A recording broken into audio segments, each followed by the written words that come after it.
Boa noite, pessoal. Sejam todos bem-vindos a mais uma live do Projeto Boi Pasto, bate-papo sobre manejo de pastagens. É um prazer novamente ter vocês aqui conosco.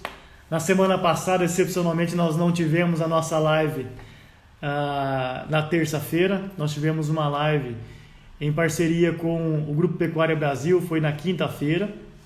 E essa live, inclusive, falei um pouco sobre adubação foliar de pastários e ela está no YouTube do Grupo Pecuária Brasil. Quem quiser pode acessar o conteúdo lá e ver o que nós discutimos.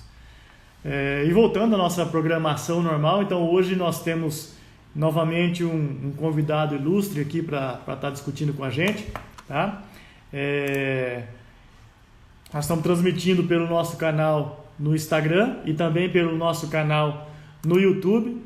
Lembrando que quem estiver assistindo pelo YouTube vai estar vendo somente a minha imagem nesse momento. Depois a gente pega a gravação aqui do Instagram e coloca no YouTube para as pessoas acessarem. Então as perguntas podem ser feitas tanto aqui pelo nosso Instagram, quem estiver nos assistindo pelo Instagram. Aqui no YouTube também, quem quiser fazer a pergunta pode fazer a pergunta no YouTube.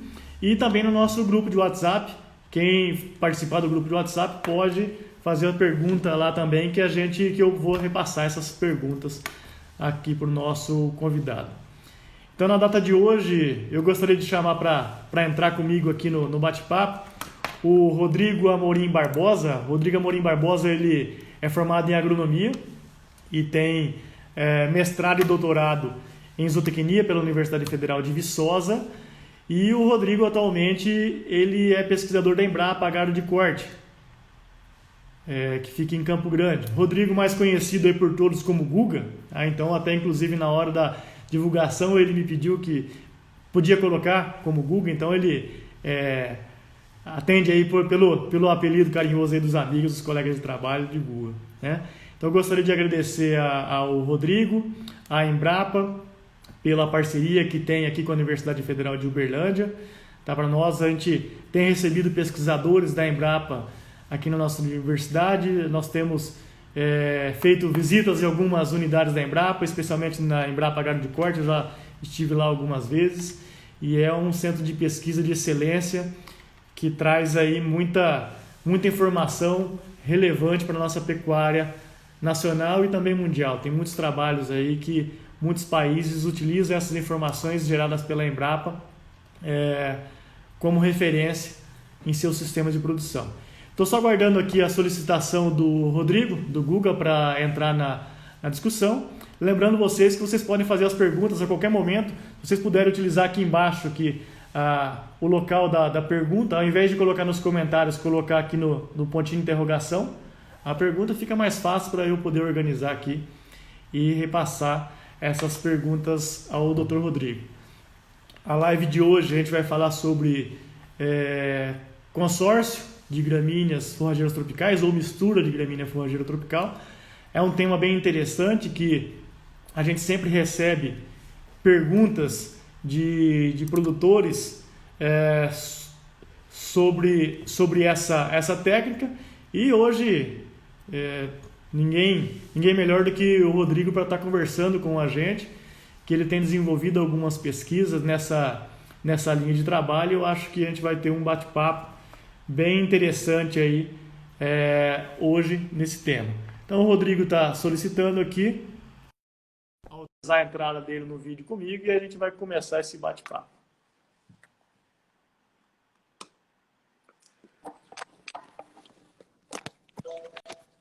Olá, Rodrigo. Boa noite. Oi, Leandro. Boa noite. Tudo bem? Tudo bem. E você, como vai? Tudo jóia, tudo tranquilo. Leandro, estamos só dando uma arrumadinha aqui no celular aqui. Para a gente já começar a bater o papo aí, pode ser? Pode ser. Aqui é um ambiente bem informal, né? A gente, às vezes, tem os problemas técnicos também, né, Rodrigo? Às vezes, já algumas lives para trás, a gente tem bastante problema técnico. A gente está começando a se adaptar a essa nova tecnologia aí, que eu acho que é um caminho sem volta. Pois é, né? O que as coisas não fazem, né? A dificuldade nos faz com a gente, né? Hoje pela manhã eu fiz uma palestra para uma universidade colombiana E eu achei interessante um tema uma frase que o professor lá colocou para os alunos, que foi o seguinte: nós estamos a um clique de você. Eu falei, poxa, bacana, né? E de É, fato é isso mesmo, né? Então, à distância, a gente consegue fazer aí um bate-papo bem bacana. Rodrigo, é um clique longe, né? Mas ao mesmo tempo que em curta distância aí, né? exato. Muito Então, bom. Guga, agradecer aí a sua disponibilidade de estar fazendo esse bate-papo conosco aí nessa noite. Eu creio que Campo Grande também está uma noite fria, aqui em Uberlândia está uma noite fria também, né? O inverno está chegando para a gente, né? Então, agradecer a sua disponibilidade. Você que já é um parceiro de longa data aí da Universidade Federal de Uberlândia, nós temos se encontrado bastante aí nos eventos, já visitei vocês aí na Embrapa. Para nós é um prazer estar te recebendo hoje aqui no Projeto Goiapasso, para estar conversando sobre esse assunto que, por muito tempo, as pessoas vêm perguntando para a gente, e até então a gente achava muito, né? E hoje vocês têm dados, vocês têm pesquisa nessa área para poder estar comprovando aí resultados para o pessoal do campo aí estar aprendendo. Então, Guga, seja bem-vindo. Obrigado novamente pelo aceite do convite. Obrigado, Leandro. É um prazer, cara. É bom falar contigo de volta, né? A gente sempre aí acaba falando aí sempre quanto que possível, sempre nos eventos, né? Mas bater um papo assim para mim também é algo inédito, eu agradeço, eu acho legal aprender isso, né? Sim. Acho que daqui a pouco os congressos internacionais e congressos nacionais vão ser mais ou menos desse jeito, né? Exatamente. Eu acho que a coisa vai nos ensinar muita coisa aí, essa situação que a gente está passando, né? Exato, exato. Mas bom, vamos lá bater um papo com o que nos interessa, né? O que foi colocado para a gente, que é essa questão de mistura de forrageiras, né? Isso não é uma coisa muito nova, não. Se a gente for parar para pensar, não é novo. A única coisa é que a gente não dava muita bola para isso, sabe? Exato. E, na verdade, uma vez estava viajando com o André Esbrice, a gente estava indo para aqui da ONA, com uma banca, um calorzinho bem bom, Bom. e a gente conversando um pouco sobre isso, né? E falou, nossa, porque se planta de clima temperado, o cara mistura, tem um monte de coisa que se mistura. Lógico que tem leguminosa e gramínea, mas também tem misturas de somente gramíneas. Por que em plantas de clima tropical isso não existe? Né? Isso ficou um pouco na cabeça da gente, mas, na verdade, sem muita intenção, até porque de 2006 até 2017, por exemplo, a Embrapa ficou muito em cima do lançamento de novos capins, sabe? Então, a gente tinha o Maasai, até o Maasai, né, que foi o Marandu, o Xaraés, 2006 foi a Piatã, aí tem os Pânico, 1997, tudo. A gente só ficava por conta de lançamento de capins.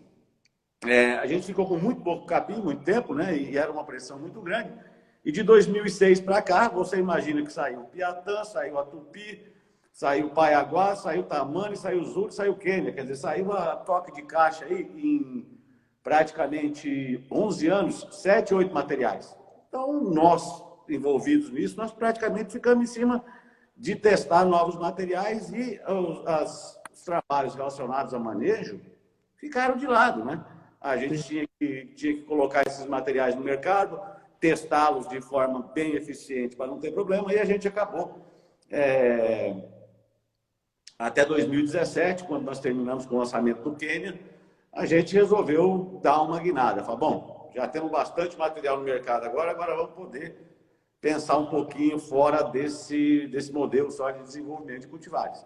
E foi aí que surgiu a ideia, de novo, de fazer esse trabalho, tá?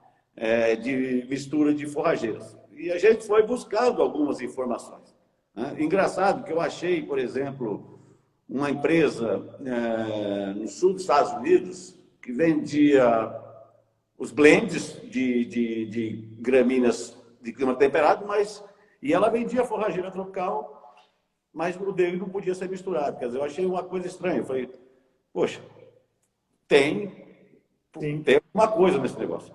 E nós começamos a estudar isso, ver o que influenciava, o porquê não, que isso poderia ou não funcionar. Então, esse foi o primeiro ponto, né? A gente começou em cima disso, né? E aí foi de 6 a 8 meses só fazendo revisão. Quais os prós, quais os contras, porque eu vou falar para vocês, isso não é unanimidade não, tá? Isso Sim, aí, tem gente que não acredita nisso, né? sim. Mas o que? A gente tem que respeitar. Nós somos Né? pesquisadores, a gente tem que Pois testar. é. Não, se fosse tudo muito simples, a gente lançava o capim e acabava o problema, né? Sim, exato. Jogava 200 kg de nitrogênio, resolvia você jogar 2 toneladas de calcário, acabava seu problema, você podia ir para casa. É. Então, a ideia era que não, a gente poderia começar a pensar sobre isso. E aí a gente entrou na história de tipos funcionais de material tipo A, que são plantas de crescimento muito rápido, até as de crescimento menos lento, com processo de mais seletividade, tudo. A gente entrou em tudo para aquele trabalho do Pablo Cruz, que é muito legal, tudo. E fomos bolando, vendo o que acontece. E também buscando informações junto ao segmento produtivo. Né? Foi assim, se eu cheguei a buscar no mercado de forrageiros, já tive relatos do que uma empresa comercializava de forrageiras, de sementes forrageiras, 75% era para mistura. Era para o cara misturar. Sim. Para misturar na fazenda, né? Porque existe uma possibilidade de fazer misturas. O mapa permite isso. Eu não sou muito bem a par dessa regulamentação do Ministério, mas permite, tem que haver uma identificação de cores diferentes, para você, logicamente, também não comprar gato por lebre. Né? Sim, sim. O cara que vai fazer um mix de não sei quantos materiais forrageiros tem que ter cores diferentes, em proporções diferentes. Né? Sim. Então, se você tem uma empresa que 75% vende para mistura, por que não vender o pacote tecnológico? Sim. Por que não? Você pega aqui hoje, assim, os exemplos típicos de misturas que são assim consagradas. Normalmente 2 materiais forrageiros, são sempre 2, mas a gente trabalhou com 3, depois a gente detalha isso. Tá. Aqui é muito comum no Pantanal, plantar braquiarão com dictioneuro ou com midícula, ou charaés com midícula e dictioneuro. Sim. Por quê? Porque eles vão plantar no pó, vão plantar no seco, e com o tempo a chuva vai começar a pegar, vai começar a inundar.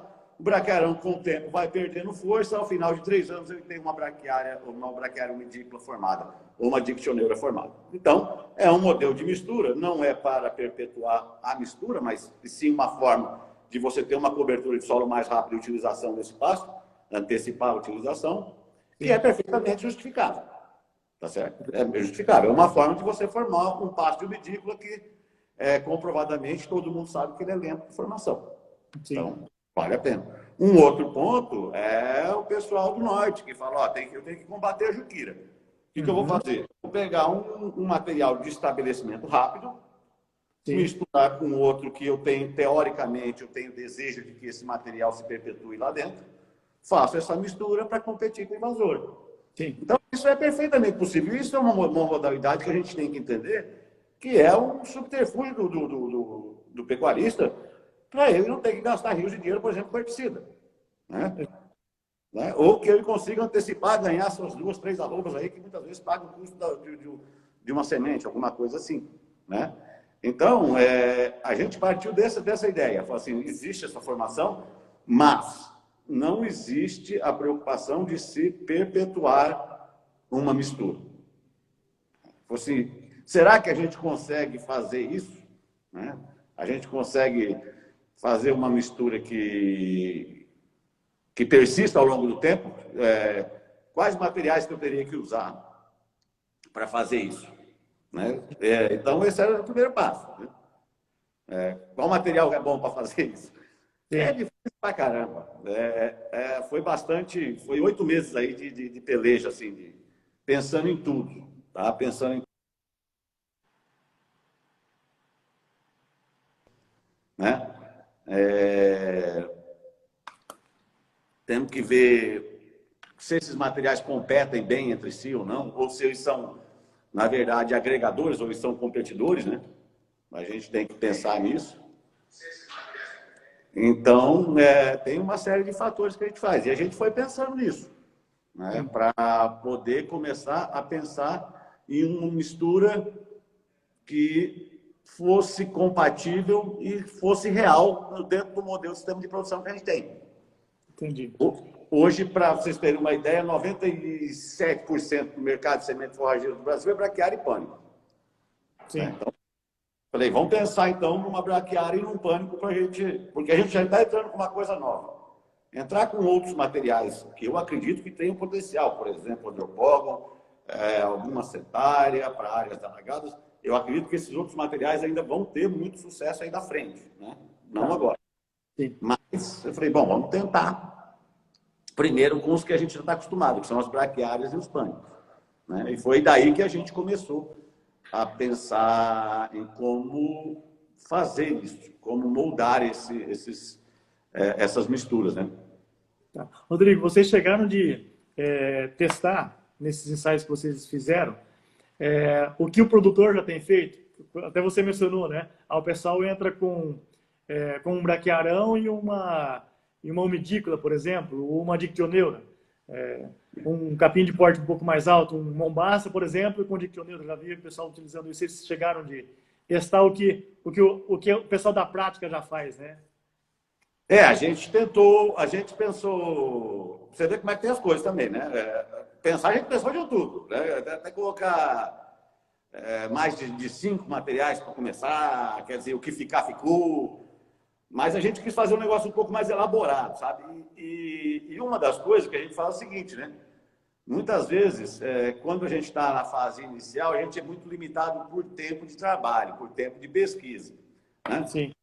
Se eu, por exemplo, eu queria muito fazer isso, por exemplo, colocar uma umidícola nesse modelo. Só que se eu fosse começar a fazer um trabalho com umidícola, eu precisaria de pelo menos 5 anos para começar a ter falar assim, olha, o que a umidícola está me representando nesse modelo agora? Exato. Porque daqui a pouco o meu projeto tem duração de 2 anos, a umidícola está começando a aparecer e eu tenho que encerrar o experimento, eu tenho que entregar um relatório para o negócio. Então, eu falei, puxa vida, como é que eu vou fazer isso? Né? Eu falei, bom, então, por uma questão de lógica de projeto, eu abortei a umidícola desse caso. Uhum. Mas com a ideia de que, se nós tivéssemos sucesso com as misturas, aí a gente gostaria de fazer trabalhos mais a longo prazo.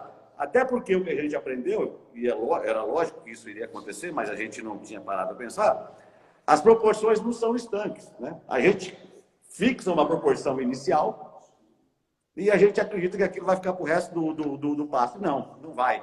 A população flutua demais dos materiais, né? Isso é legal. E aí a gente não colocou. Mas a gente queria muito que fosse uma mistura que atendesse a uma finalidade.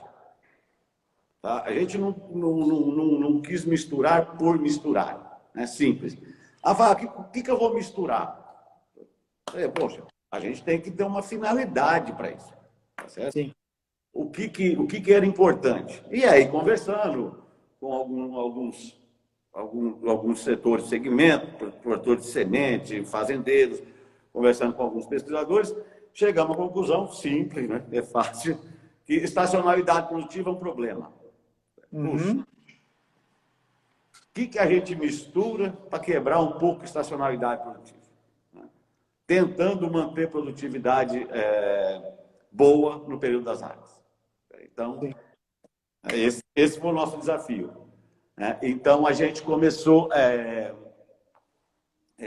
a pensar nisso. Né? Então, eu quero uma mistura para redução de estacionalidade produtiva. Era isso que a gente queria. Né? E aí a gente começou a ver quais materiais poderiam ter potencial para fazer isso. Então, foi isso que a gente pensou. E também, falou, poxa, só o capim não vai fazer milagre, nós temos que saber como é que funciona o manejo desse negócio. Né? Sim. Aí a gente começou a pensar em misturas também e como o manejo influencia na perenidade das misturas. Né? Então, a gente fez também, aplicamos 2 manejos nessa situação. Né? Então, começamos a desenvolver. no começo, a gente pensou muito, como é que planta isso? Você imagina a gente pensar em 3 materiais forrageiros com pesos de semente completamente diferentes. Se eu colocar numa Vincom, por exemplo, esse negócio não vai segregar? A semente vai ficar por cima, mais baixo, daqui a pouco eu jogo um pouco de mombaça, de capim de um lado, outro pouco do outro lado, e a gente não tem aquela mistura homogênea. Se a gente pensou, quais as proporções que a gente usaria? Né? Tudo foi pensado e chegamos à conclusão que a gente queria uma mistura mais, que a gente chamava de mais estratificada, por exemplo, que os diferentes materiais forrageiros ocupassem estratos do céu diferentes. Sim. Então, a gente fez uma mistura mais estratificada. Então, a gente usou o Zuri, que era um capim de porte mais alto, Tá. um Charaés, que teoricamente faria o meio, e uma braquiária decumbens embaixo, tentando fazer a parte mais de cobertura de solo. Sim. E a gente fez uma outra mistura também um pouco mais compacta, mas na mesma ideia de usando um pânico e 2 braquiárias, né? Pegamos o Quênia, que é de porte mais baixo, colocamos o Marandu para fazer o extrato intermediário e o extrato inferior com o Paiaguás.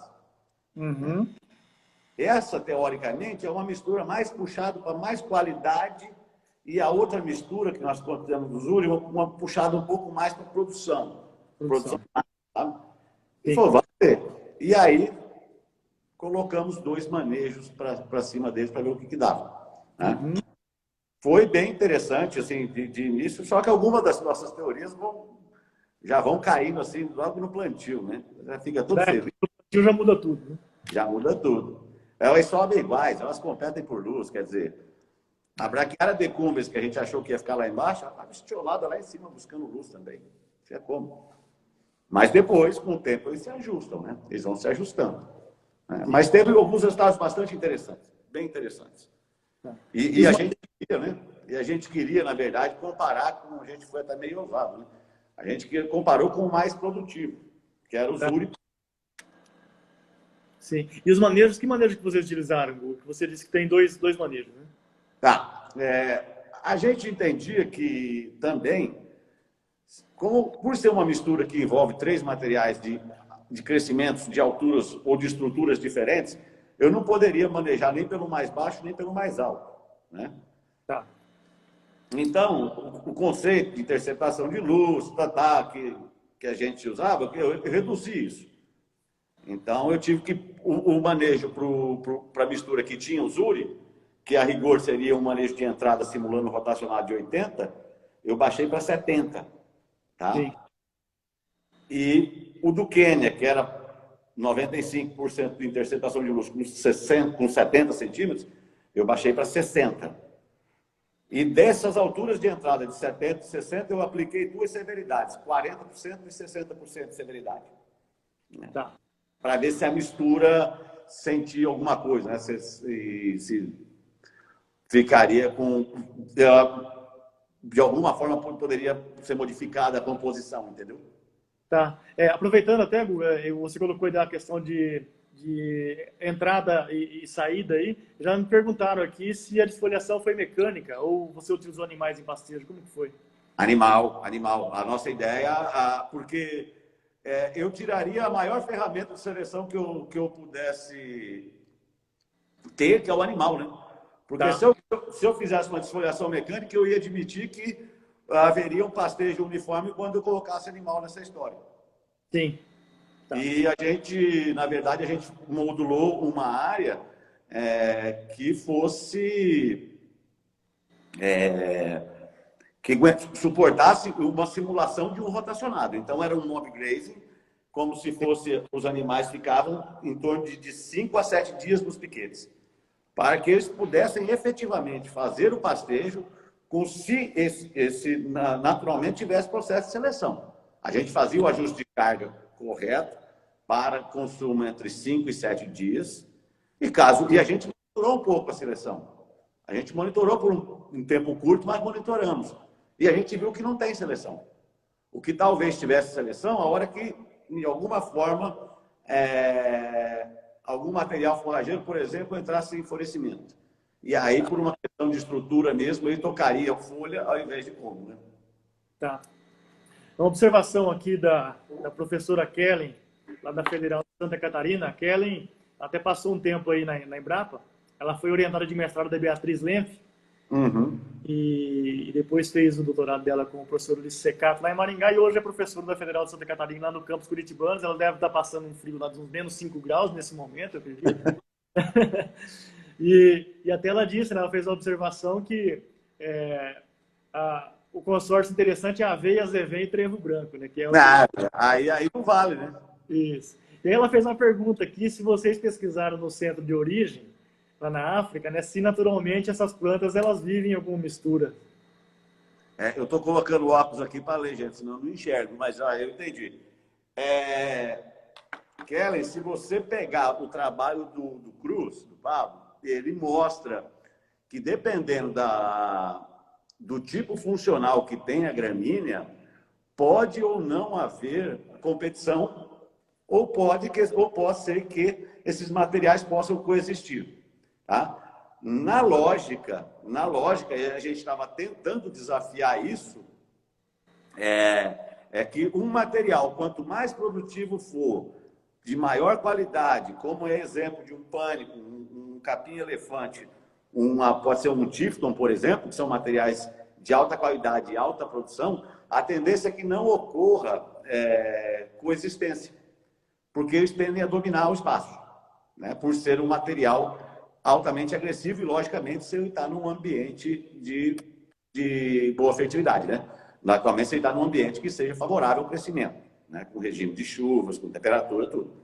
Agora, se eu vou para um material que seja muito mais lento ou extremamente adaptado às condições mais pobres, teoricamente, o mecanismo de crescimento é mais lento, né? E a possibilidade desses materiais coexistirem é bem maior. Então, você teria mais possibilidade de coexistência. Mas a gente tentou fazer coexistência, por exemplo, trabalhando com materiais mais pesados. Então, teoricamente, misturando pastos de estruturas diferentes, mas de tipos funcionais muito parecidos. Não é que é você pegar um pânico e um braquiário, um charaés, por exemplo, que é muito agressivo e ele se enquadra muito mais numa planta tipo funcional A do que, por exemplo, uma B, que a gente forçou a amizade para poder colocar nesse trabalho, entendeu? A gente forçou dentro daquele tipo funcional A, B e C. O A seria os pânicos, as brisantas seria o tipo B e o tipo funcional C seria decumbens, né? E o paiaguás também. Então a gente tentou fazer isso. Ô Guga, tem uma pergunta aqui do Caio. Eu vou até complementar ela. Como que fica nesses consórcios a questão da seletividade, né? O que vocês observaram com relação ao pastejo dos animais? Se existia isso, né? Se eles consumiam algum capim primeiro em detrimento de outros, e como que isso influenciava no GMD desses animais com o uso da mistura, né? Se eles começavam com o GMD alto no início da ocupação e mais para o final, mesmo consumindo um material que ainda estava pouco pastejado, se o desempenho diminuía, como que foi isso?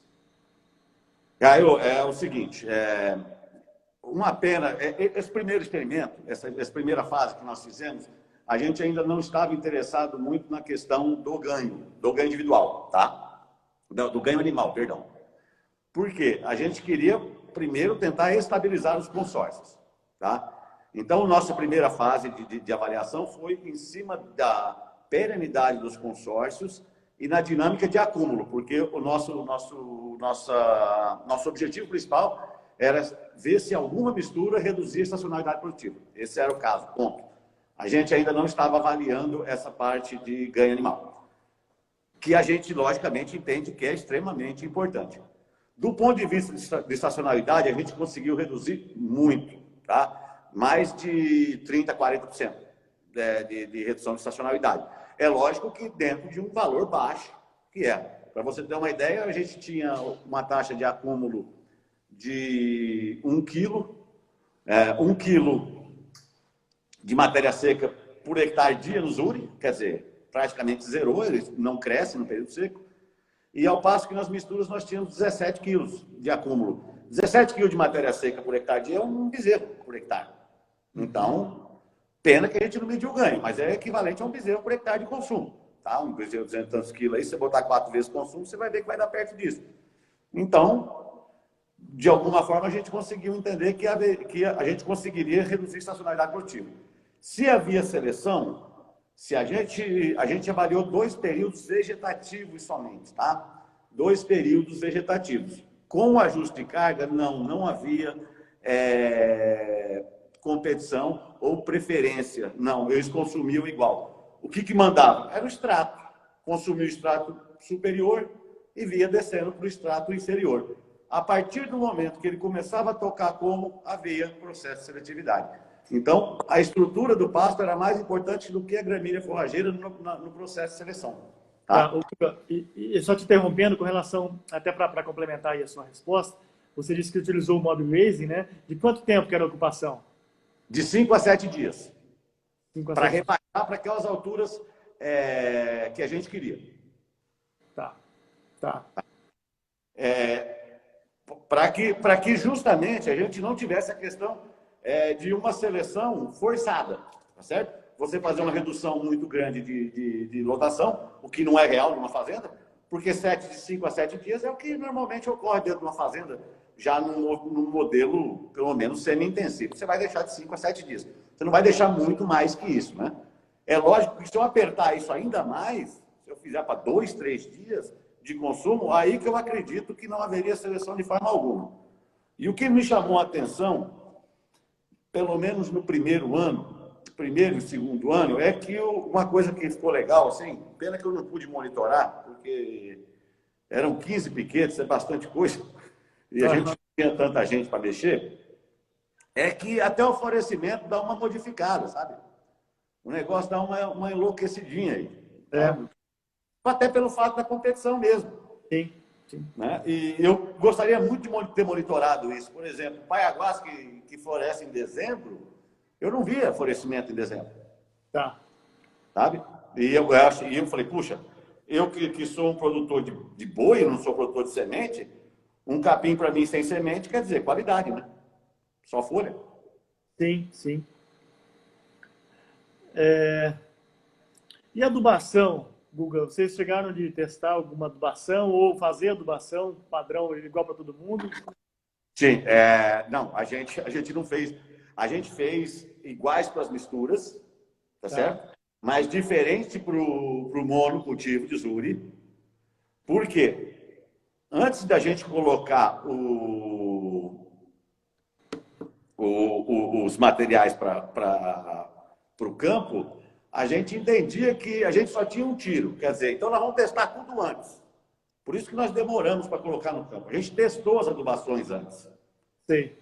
Então eu peguei uma área que teoricamente era de solo fraco, fiz assim, 1 tonelada de calcário, 40 kg de uma forma 0,20-20 e 50 de N. 2 toneladas de calcário, 60 kg de forma, mais tanto de N. E fui fazendo esses 3 gradientes em parcelas pequenas, com as misturas já, tá certo? Para ver o que acontecia. E a gente chegou à conclusão, a gente não chegou a medir massa, mas a gente estava fazendo avaliações visuais. Uma adubação muito pesada poderia prejudicar no início até o pânico, porque a braquiária ia sair muito forte na frente e poderia cobrir. Então a gente fez uma adubação intermediária. Tá? A gente fez uma adubação intermediária.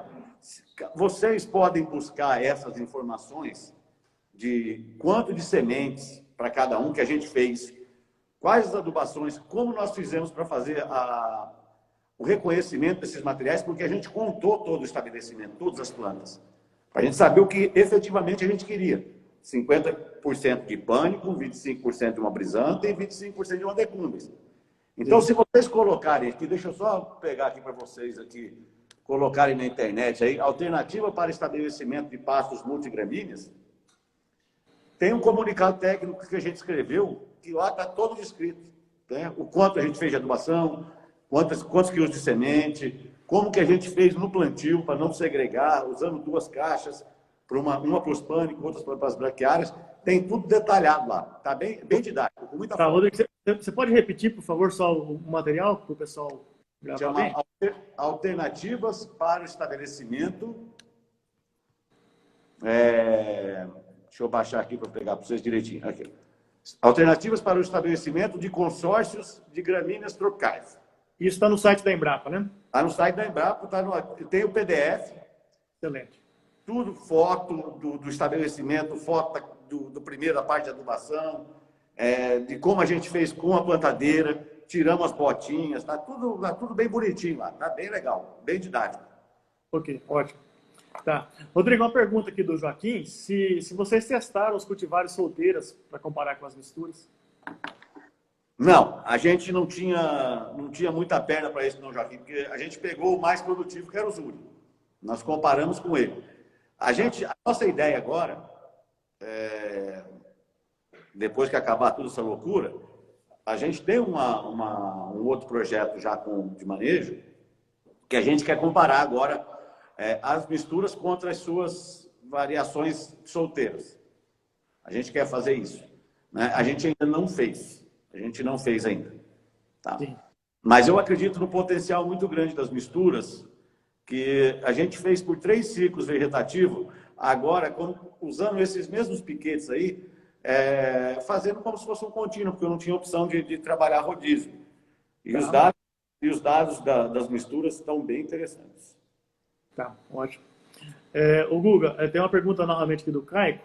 Ele perguntou sobre a umidícula, né? Qual que seria a percentagem ideal para mistura de um pânico com umidícula? Sei que vocês não testaram aí no experimento, mas pela revisão que vocês fizeram aqui, que seria assim, algo que você acha aceitável? Normalmente o que se trabalha aqui com as brisantas, 30% a 35% de umidícula. Agora, é o que a gente falou, né? Vai depender do que ele está querendo. Se ele está fazendo o quê? Para que essa umidícula com o tempo fique, ou se ele está querendo tentar estabilizar um modelo de permanência.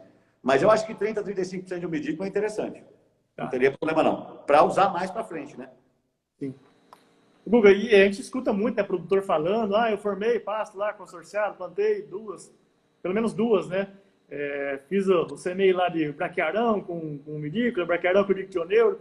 O que vocês têm de número, assim, se vocês têm essa informação, da quantidade de produtores que utilizam esse tipo de técnica, de ferramenta, ou como que você tem observado isso aí nas andanças de vocês, e em que regiões que a turma tem utilizado mais isso, esse consórcio? É muito, cara. A gente conversa aí que eu falei para você, mais de 70% de algumas empresas me relataram mais de 70% de venda para misturar. Exato. É lógico que muitas dessas fazendas não tem muito cuidado com o manejo, tá certo? Então, a mistura com a ideia de que teoricamente, a mais rústica fique. Então, esse é um ponto.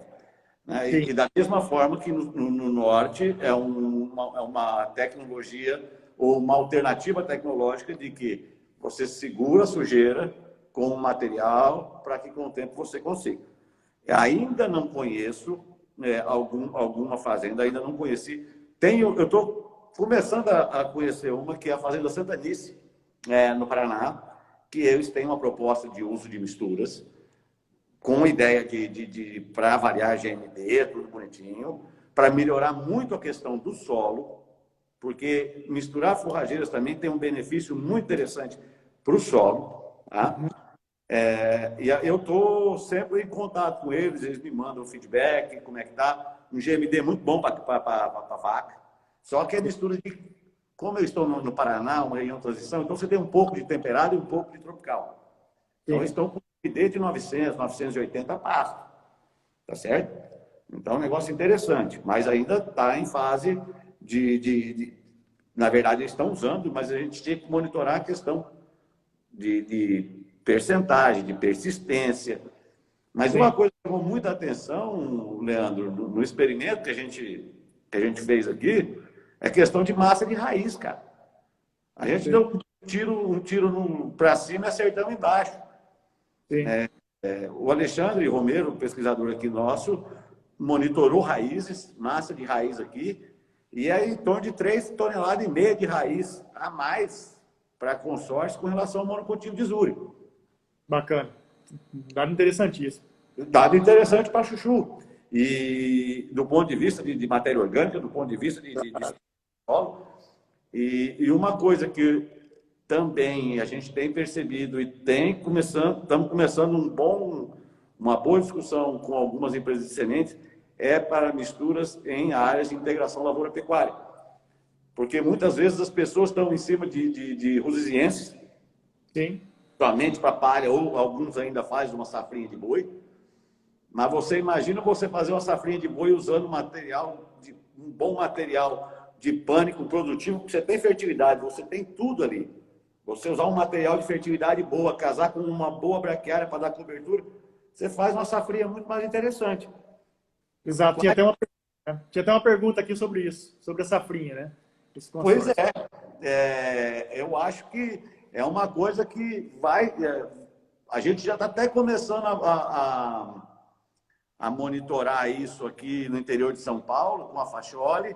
A gente está com uma ideia de começar algumas perspectivas disso aí, para ver se realmente dá vantagem, né?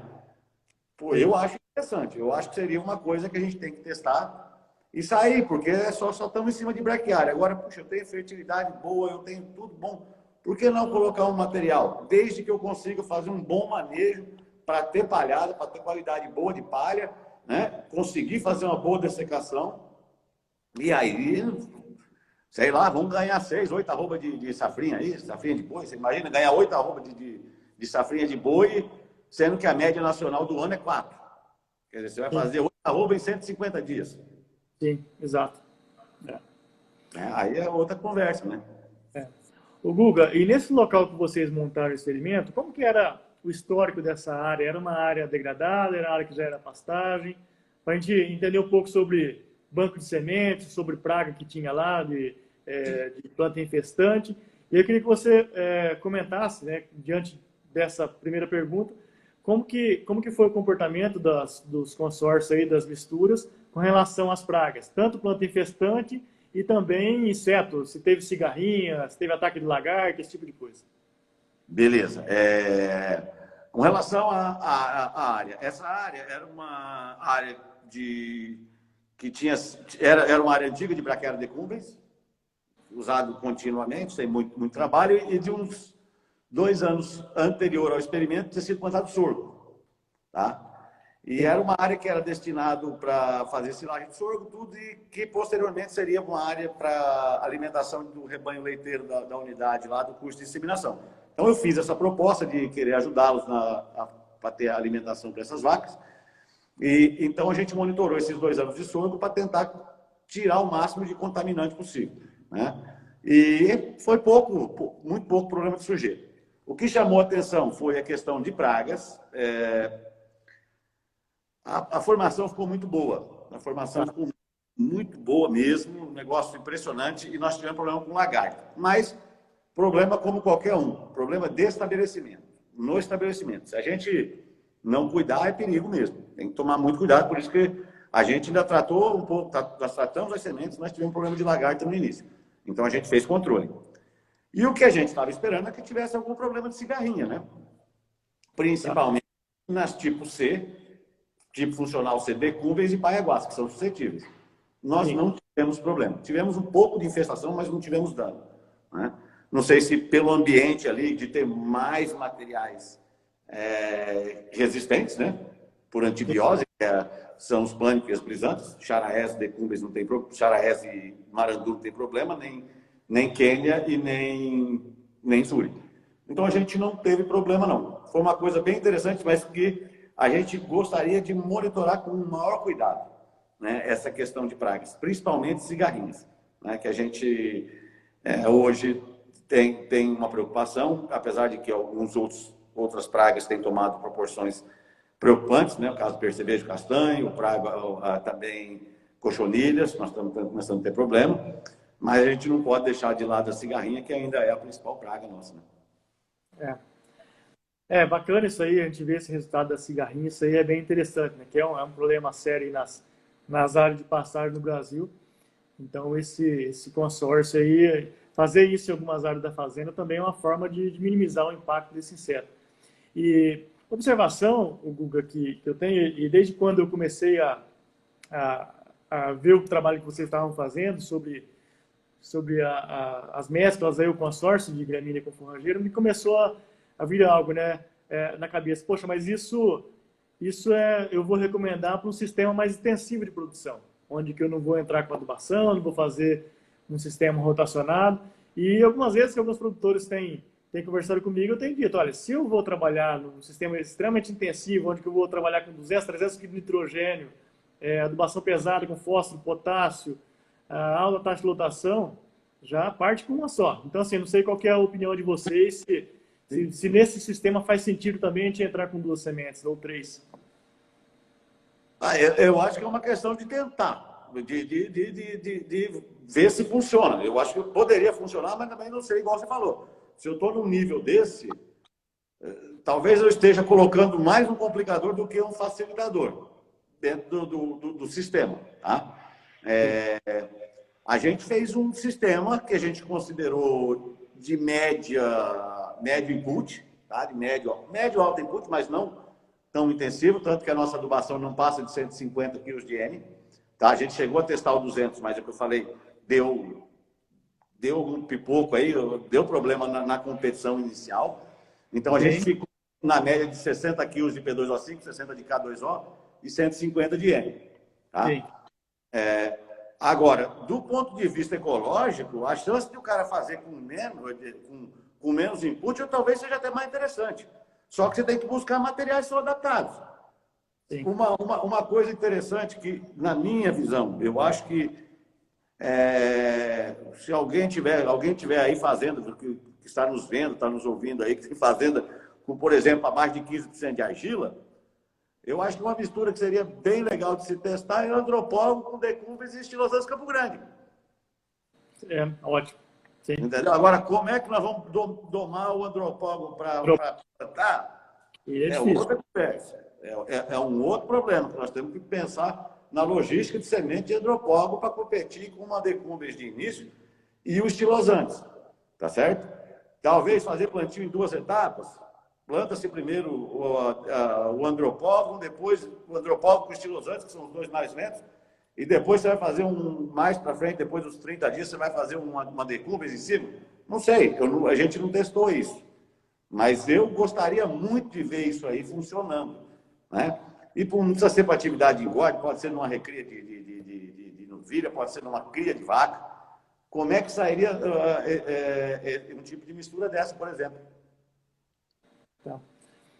Ô, Guga, eu vou voltar um pouco lá atrás, lá na formação, que você falou que vocês tinham preocupação das sementes, né, de trabalhar com 3 sementes distintas, e pelo que eu entendi, vocês não tiveram problema nenhum, né? Como que vocês fizeram isso? Simplesmente fizeram uma batida numa betoneira, por exemplo, jogaram dentro da Vincom e fizeram a lança? Como que foi isso?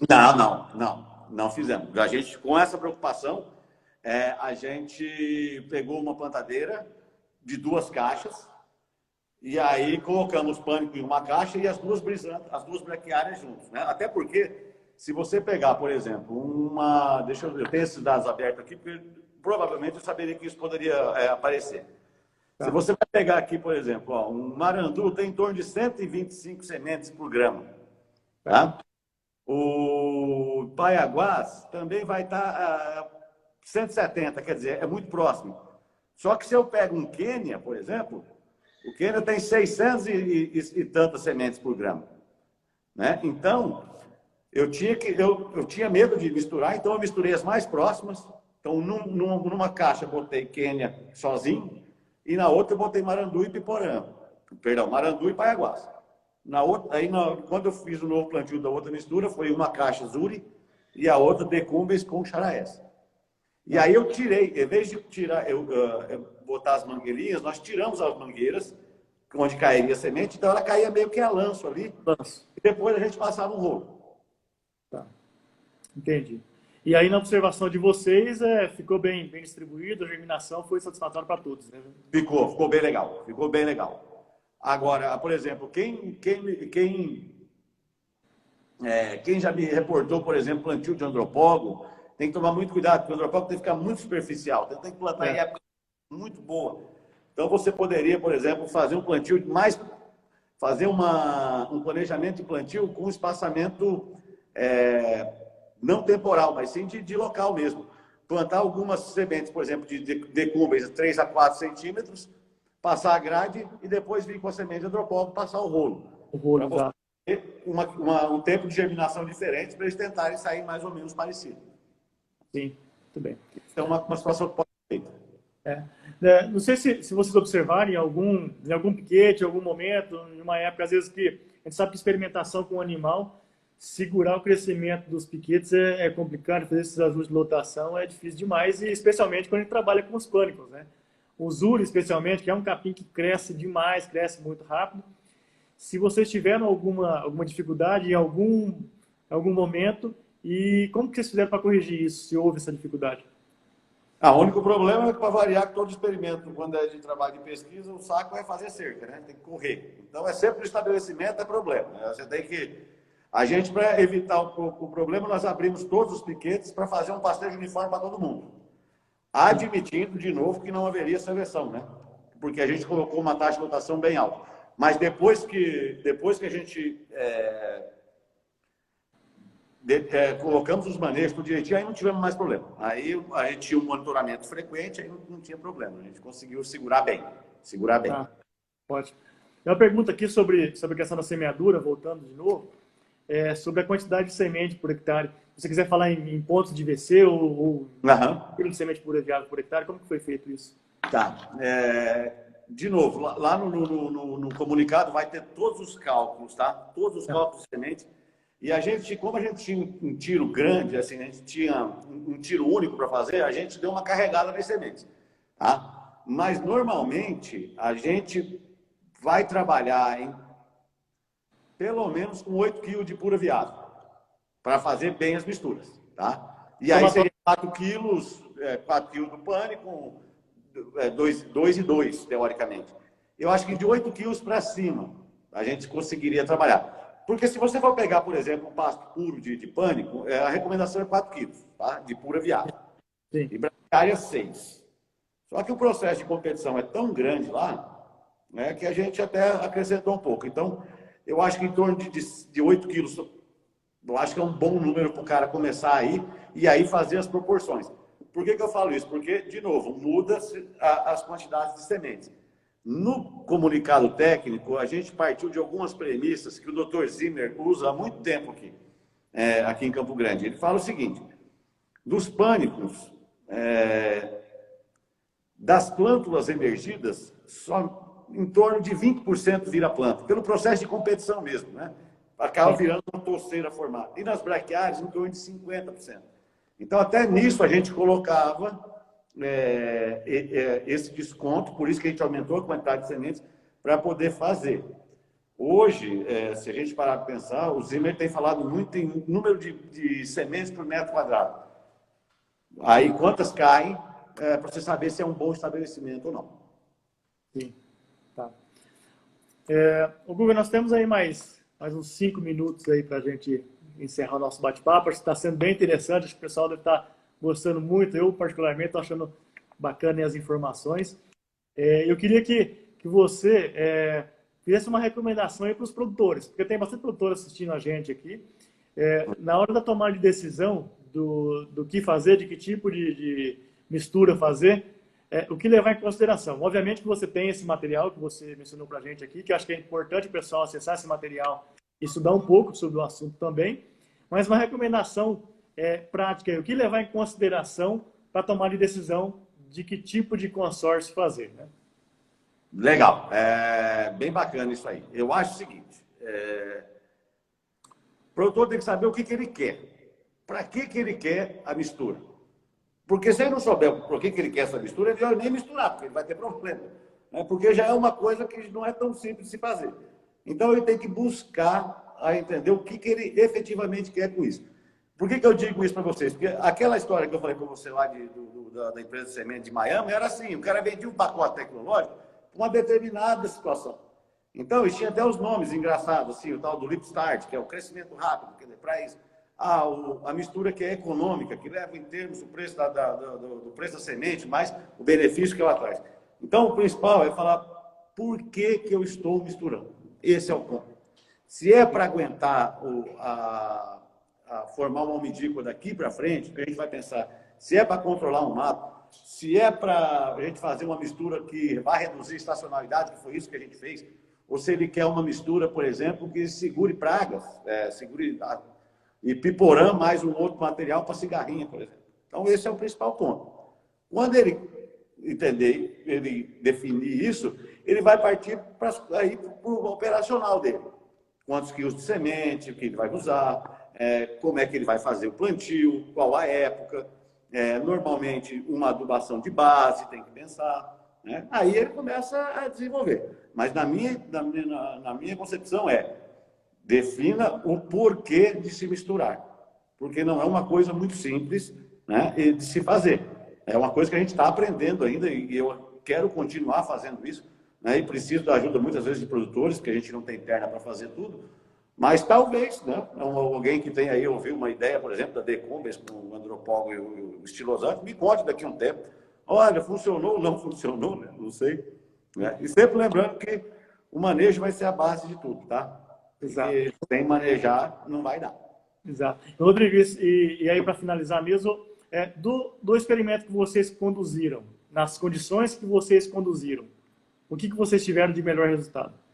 Eu, particularmente, se eu for pensar numa mistura para sazonalidade e ganho individual e manejo relativamente mais tranquilo, a mistura do Quênia com o Marandu e o Paiaguás é bem legal.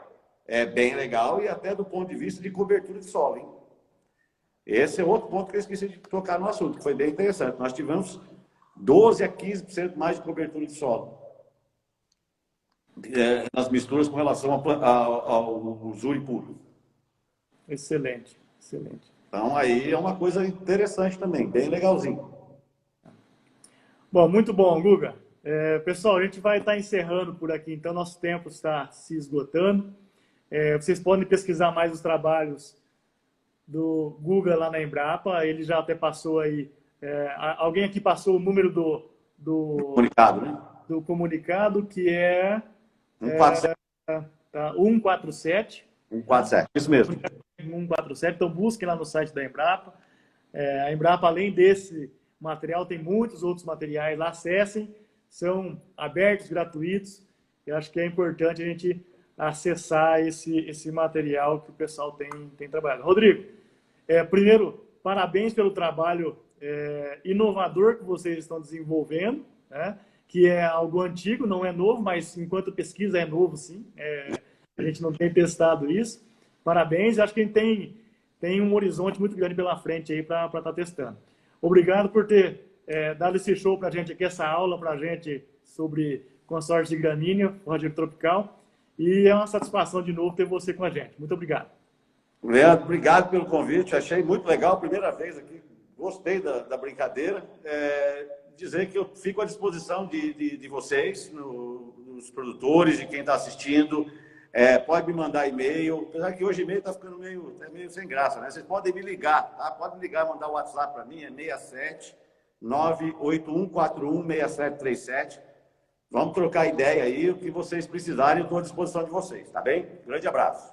Muito bem, pessoal, muito obrigado pela audiência, todo mundo. Essa live vai estar disponível no nosso canal do YouTube. Depois vocês podem acessar novamente, mandar mensagem para mim, eu repasso para o Guga e a gente vai falando. Um grande abraço a todos, uma boa noite.